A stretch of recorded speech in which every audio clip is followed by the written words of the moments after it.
The All-Star starters have been announced. And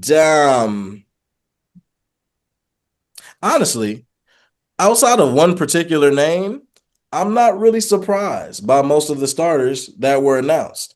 All right, Um, let's come off and then we'll guess which one you're not surprised about, or Yeah.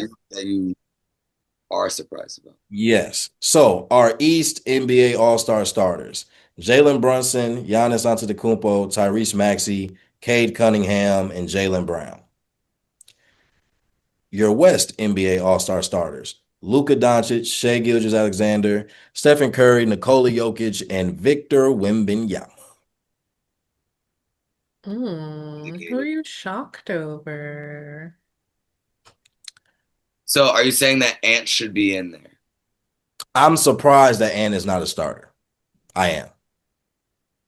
Now, I don't necessarily know if I can tell you who he should be starting over. Theoretically, LeBron's not there, like some things feel. I'm not surprised that Brian isn't a starter now, though. Assuming that you're trolling, I can't imagine that you're actually surprised that these players aren't starting. Right, Ant is the one over. I mean, if LeBron and KD aren't starting, then Steph ain't starting. Ant, it's the future. I mean, what are we doing? I guess if a player had to be picked, Love Steph. sure. I don't have any Currys to pull out. I'm about to count some ads. Well, and also because of how the voting works, it's like you got the fan vote, coaches vote, players vote, all of that. So I don't even know if the statistical comparison matters or plays a role in who gets that, you know, starting, position ultimately. But I guess I was just a little bit shocked, maybe because, Ant is part of this new generation and that seems to be, where we're heading. But then also with the format, these starters don't necessarily matter because these aren't the teams anyway. And neither will that be the case when the reserves come into play because they're still splitting the team up between two USA teams and one world team. I think each has 8 players, Oh, if I I'm not forgot they're mistaken. doing this. Oh Yeah, no. so it's like even naming them as starters is just like, okay, yeah, that'll be the starters, but you'll still be adding or moving around players to make the teams to begin with. So I don't know, but yeah, Ant will be the only name that I would consider to be a snub as a starter. But if it's gonna be between him and Steph, I mean, tomato tomato. It's not like the starting position really matters anyway. And Is Jokic gonna play? Is he back? he'll probably be back. Now, whether he plays, great Oh, question. that man be playing a minute. Yeah, I can see him like starting and then sitting more than likely. But he'll probably be back around the time All-Star break gets here. He's back doing on-court work. I know that. So I saw that the other day. But But yeah, just two teams, World USA. They were afraid we were gonna get washed. oh, we are. They For were sure. afraid we washed. It's like they nerfed it. They made yuck. I think what's going to be interesting is how they pick the reserves because I think they're going to pick the reserves based off of getting an even number. So like technically they already have the five yeah, they already have the five international players and the five American players basically move Giannis, like switch Giannis and Steph essentially, and that will be the starting five for like two of the teams, but I think they have to pick within the reserves in like an even number to get to three teams of eight. So Okay. reserves could be picked based off of trying to make sure the teams are filled and not maybe more so just player for player. So that'll be See, interesting to see too. too much thinking. It's an all-star game. It's an all-star game. Why am I doing Overthinking is math? crazy. Do we do we agree that the All-Star game might potentially get removed completely? Do we think that may happen? Are we fans of that happening? No, it won't get removed completely, and no, I would not be a fan of it. Just find a format that works. Listen to your Yes. fans. Bring You need to have the All-Star break. I'm not gonna lie. The break can be the break. I think if you gave the NBA a week off around the same time, I'm not opposed. But in terms of the actual game, hell, it's even debatable for the weekend at this point. Now, granted, that's not going to happen because there's a lot more happening around the weekend that could be entertaining. And I think there are a lot of other things that are better or easier fixes than the actual game itself. But as far as the actual game is concerned, I don't know. I don't think I'd be opposed to there not being a game until they figure out what it looks like. Because at this point, even with all the experimenting, nobody's invested. I don't think there's a single NBA player that's invested in making the All-Star game any type of meaningful. And I think that's That's the annoying part. They need to make the game quick and long. Like They're too they need to speed up because they need to they milk the hell out of these commercial breaks sometimes, and it's like the TV timeouts, the intermissions, like just run the game, some pure hoops, give a nice little bonus or something to make them be like, yo, thank you guys for doing this because it's like we know that it's taking up your time from your season that you're already doing, and we're asking you to compete again. But like, there has to be they some need sort of to like honor to this. I remember it started with when they were force feeding Anthony Davis just a bunch of lobs so he can get the most points. That was the beginning of the end when the game started to get soft.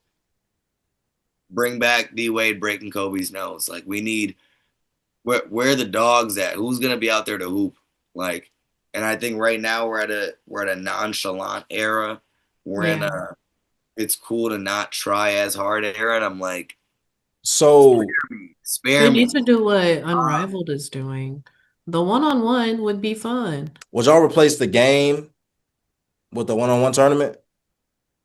Yes. Yes. That'd be kind of cold. That'd be kind of cold. I like it. I think people are definitely tuning in for sure. You do the rules that they already got for the 1v1 culture that already exists, and you let mugs go at it. I feel like that's going to create more competition because of that one-on-one aspect. And then you got to think some of the one-on-one matchups that you're going to get, and it's like you got some people in the league that they may not have beef, but like they don't like each other. You know what I'm saying? So like I think if you set this up the right way, like I think you got a little money maker, definitely an engagement maker, on your hands because the game aspect, I just don't think I think that's a player thing. Because I was originally gonna ask, it's the age old question, like, is it on the players to make the All-Star game be fun but also competitive in the way that it was in the past or the way that we grew up on it? But Rising Stars Challenge has been fun. yeah, but because we're in this nonchalant era, I think we see a lot more players just not want to make the game that or feel like it would have to be brought to them in that way. And we got the OGs who they Steph, Bron, and KD ain't trying to get out there going at nobody and trying to pick a fight and make it competitive. Like, and they shouldn't have to. But being in this nonchalant era, I think when you think of those young players that, the Ants, the Cades, even the Shades, even the Lucas, like there's no fire. Like, so just from a pure gameplay standpoint, there's nothing that makes it fun to watch because it's not even like backyard basketball anymore. Like, it's literally glorified layup lines. Like, shout out to a very, very, very old title. But that's what the All-Star game has become in the worst way possible. Aesthetically, I also feel like if we all go back to just wearing their regular jerseys, one team wear their home jersey, one team wear their away jerseys, I think that could potentially help and have some investment from fans and things alike. Again, I digress. You know what would be cool? They got to find a way. They got to find a way. So have the All-Star game be the All-Star game. Right. Every year, there's a one-on-one tournament of like the all snub 1v1 tournament. And whoever comes out on top gets the last like roster spot, the last Mm. all-star spot. So you get a bunch of like young, hungry, like up and coming, like, oh, like these dudes are next to like people vote on it, and like the players are like they can opt in or out. Like, oh, yeah, I want to be that last all-star. So then you have a final 8 or 6 and they have a 3 dribbles tournament to 5 each. Quick bumps where it's like and you have guards and bigs alike where it's like just who who who wants it most? Who wants that last all-star spot? You get a different set of matchups where it's like you might get Queen against like let's say who's another good Cooper Flag. You know like you may get like Well, you got to define snub too, because like is it players that were snubbed, or we talk about players that weren't selected? Like snubbed. Like last season, we like all agreed that LaMelo should have been in Yeah, the. like like because you just said two rookies, so there's I gonna be know like you was using an example, but you just said two a rookies. couple years because there's gonna be a good amount of talent around the league where I feel like we're gonna have a good amount of snubs in. I mean, but well, okay, but I'm saying you'd have to be more particular about a snub because there are snubs where we just feel like people should have got more votes, and the legitimate snubs of like they were a couple votes off of being a reserve, or I think it's like both. It's like so you get a couple guys that are like they were right there from being a reserve. You get like those 4, and then you get the next 4 like fan votes. I guess that's more votes. The next 4 like you know teams vote for like best players. Like players vote like highest percentage of player votes. Like no, like this guy's tough. Like he like I feel like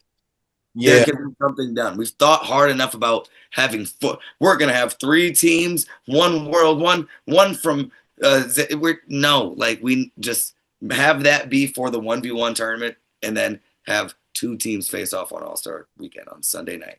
But for the 1v1 tournament, that'd be like the the new like all the All-Stars come and watch and like they see like this 1v1 tournament. Like, it would be like a ritual year to year where it's like, oh, and we crowned like the newest all star, like someone that hasn't had a chance to be. honestly, that I'm not mad at that idea, and theoretically, it definitely could work. I don't know what that list looks like, especially once you get to the reserves, because I don't think fan voting matters for the reserves at all. So whatever that list looks like based off of how it's compiled, that would be interesting. But honestly, in the way you're describing it, it sounds like something that would be much more suited for the Rising Stars. Now, granted, the Rising Stars game is never really bad. So I don't think it would have to be a substitute. But I almost feel like I would want to see the Rising Stars do the 1v1. And I think it would be more entertaining, especially because that's closer to a lot of their like era and generation of hooping. So I feel like they already would kind of be bought into that culture, but it's still something the All Stars could come and see.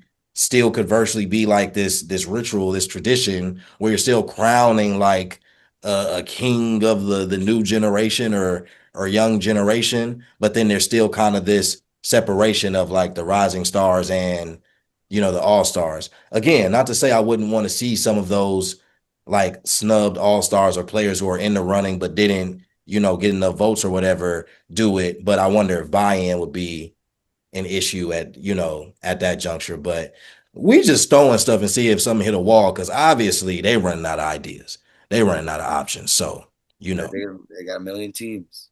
right. I digress.